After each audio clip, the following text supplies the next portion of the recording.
প্রায় 5 ঘন্টা পর শিথির মোড়ে উঠল অবরোধ। আরজি কর হাসপাতালে ঘটনার বিটি রোডে রাস্তার উপর ছবি এঁকে প্রতিবাদ করে রবীন্দ্রভারতীর পড়ুয়া প্রাক্তনীরা। পুলিশ পারমিশন নিয়ে তাদের এই কর্মসূচি ছিল রাত 11টা থেকে ভোর 4টে পর্যন্ত।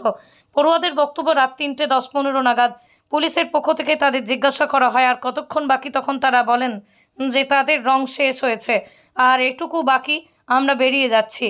তাদের কর্মসূচি চলাকালীন হঠাৎ একজন বাইক রাইডার, যার বাইকের সামনে পুলিশ লেখা, সে ব্যারিকেড করা রাস্তা দিয়ে ঢুকে ব্যারিকেডে ধাক্কা মেরে দেয়। আমরা একদম পুলিশ ইন্টিমেশন দিয়ে গতকাল রাত 11টা থেকে ভোর 4টে আমাদের টাইমিং করা ছিল। আমরা এখানে রবীন্দ্রভারতী ইউনিভার্সিটির কল ছিল, সারা রাস্তাটা জুড়ে আমরা আঁকা লেখা আরজি করের প্রতিবাদে যা যা হচ্ছে গান করে জমায়েত করছি। সেটা শেষও হয়ে এসেছিল। 4টের সময় আমাদের কল ছিল, 3টে 10-15 থেকে ওনারা আমাদের বলেন যে আর কতক্ষণ। আমরা তখন বলি আমাদের রঙও শেষ হয়ে এসছে, আর একটুখানি বাকি, আমরা করে বেরিয়ে যাচ্ছি।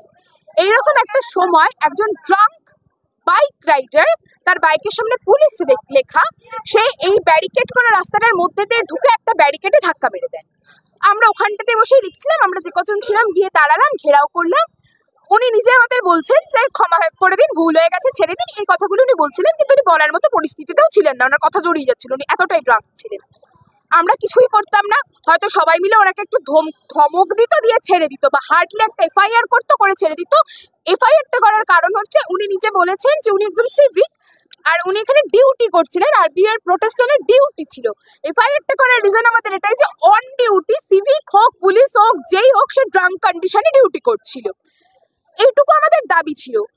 হঠাৎ করে এই পুলিশ ওখানে আসেন, এসে বলেন যে আচ্ছা আমরা বাইকটাকে ব্যারিকেডটা ক্রস করিয়ে রেখে দিচ্ছি, রেখে দিয়ে আপনারা কথা বলুন। এই বাইকটা ব্যারিকেডটা ক্রস করাতে গিয়ে উনি ওনাকে কমপ্লিটলি পালাতে সাহায্য করেন। উনি ফুল স্পিডে বাইক নিয়ে বেরিয়ে যান, তখন হঠাৎ করে আমরা চলে গেল। Then we guarded him and আমরা ওনাকে নিয়ে আটক করেছি এই কারণে যে যতক্ষণ না ওনাকে এখানে নিয়ে আসা হবে এটা চলবে, এবং আমরা ওনার এগেনস্টে এবং এনার এগেনস্টে, দুজনের এগেনস্টে এফআইআর করবো। আর যতক্ষণ না এখানে আসবে ততক্ষণ এখানে এই অবরোধটা চলবে। কিন্তু আমাদের পুলিশ থেকে ওসিরাও এখানে ছিলেন, তারা আমাদের অনেকক্ষণ ধরে আশ্বাস দিলেন নিয়ে আসা হবে, নিয়ে আসা হবে। ভোর 4:45 থেকে এই ঘটনাটা ঘটছে। আমরা শান্তিপূর্ণ একটা আঁকি করছিলাম, কোনো কিছু ছিল না, গান বাজনা হচ্ছিল চারিদিকে আরজি করের এগেনস্টে। আমরা গত 14 তারিখ থেকে সবাই প্রায় রাত জাগছি, সেরকমই কালকে একটা রাত জাগার কর্মসূচি চলছিল আরজি করের এগেনস্টে, আর কিচ্ছু হচ্ছিল না। হঠাৎ করে সবটা শুরু হলো, এবং যখন আমরা তখন থেকে ওনাদের বলি ভোর 4:45 থেকে যে ওনাকে নিয়ে আসুন, ওনাকে নিয়ে আসুন। কলকাতা পুলিশের এই চ্যানেলটুকু আছে, এতগুলো সিসিটিভি, এতগুলো সিগন্যাল কানেকশন, যে একটা বাইককে ট্রেস করে আনা যায়। সেখানে ফোন করা হলো, বাইক তো ট্রেস হলোই না, সেখানে ফোন করা হলো, নাম্বার সুইচ অফের জন্য কলকাতা পুলিশ নাম্বার লোকেট করতে পারলেন না। তারপরে আমরা এখনো দাবি জানাচ্ছি ওখানে এনাকে নিয়ে আসার, এখনো আনা হয়নি। ভোর 5:30টারও পরে একটা পুলিশের গাড়ি এখান থেকে গেছে ওনাকে তুলে আনবে বলে, এখন ওনারা তারপরে আমাদের বলেছেন আমাদের ভার্বাল অ্যালিগেশনের জন্য ওনারা কাস্টাডি নিয়েছেন, তাই কাস্টাডি করা আসামিকে ওনারা এখানে আনবেন না। এখনো অব্দি পরিস্থিতি সাহায্য উনি করেছেন পালিয়ে যেতে। ওনার মদ্যপ কর্মী, পুলিশ কর্মীকে, ওনার নাম তারকেশ্বর কুমার পুরী, উনি সাহায্য করেছেন পালিয়ে যেতে। আমি রবীন্দ্রভারতীর স্টুডেন্ট।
কিন্তু পুলিশ দেখতে পেল না সেটা, এবং আমরা যখন ঝামেলা করলাম, চেঁচামেচি করলাম, তখন আস্তে আস্তে দেখা গেল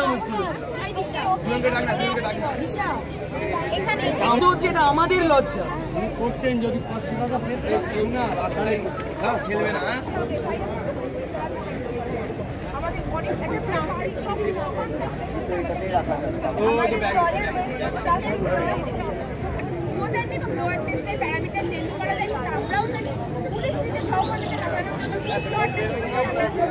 অপরাধীকে আনতে পারছে না, এইখানে আরজি কর, এইরকম একটা আঁচ পাচ্ছি না আমরা আঁচ পাচ্ছি না, এইখানে আরজি কর, লজ্জা।